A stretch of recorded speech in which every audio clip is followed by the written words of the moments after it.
Culture is an integral part of human society, influences the way we think, the way we behave, and the way we relate to others. It can be said that culture is born out of human beings, but at the same time, different cultures shape us into unique beings. My name is Wenzheng, and I come from Jinan, Shandong Province, China. My hometown is known as the Spring City. It's a very beautiful place and famous for its numerous springs. It can be said that the spring culture has deeply affected me as a native of this city.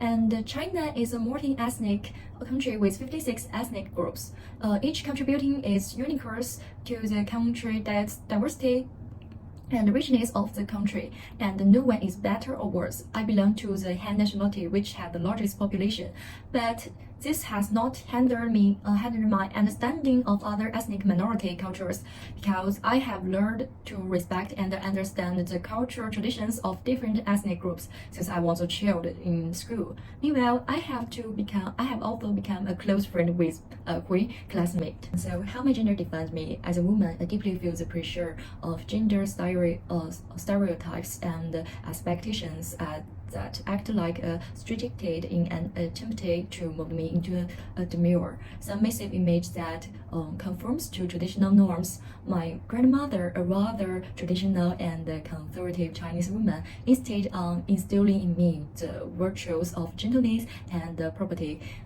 Any deviation from these standards, such as a desire as a child to learn to play drums or hip-hop dance, was seen as unladylike and quickly met with disapproval. However, as I entered school and society, I began to explore knowledge and self freely, which made me realize the importance of individualistic values. I desire the freedom to embrace my spirit of adventure and express my personality without being limited by gender roles. Instead of living my life just to meet the expectations of others, I began to pursue my true interests and passions.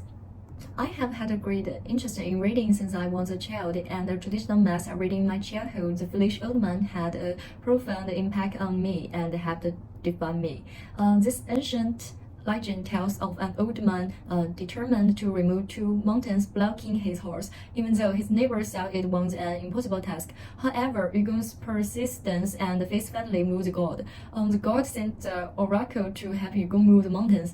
This story teaches me that no matter how great the difficulties we face, as long as a firm will and unremitting efforts, we can achieve our goals. It reminds me that although the process may be difficult and time-consuming, with perseverance, obstacles can be overcome. Once I was not good at long-distance running due to my poor endurance, but long-distance running happened to be included in physical education tests, so I began to practice marathon every day after class. At the initial stage of practice, I was often want to give up due to the lack of results and exercise fatigue, but in the end, I managed to hold on. This kind of value has guided me to make continuous progress in my studies and explore personal growth. In terms of personal culture, I prefer to be kind to others. These personal values have benefited from the deep influence of Confucianism since I was a child. When I was in primary school, our teacher supervised us to read any class of Confucius every day, which influenced me and planted the seeds of modesty and politeness in my young heart. I have found that this concept has made my relationship with others much easier and more relaxed, and even influenced my parents, who sometimes argued when I was young. I often persuaded them, and over time my parents were able to sit down and discuss problems rather than fight.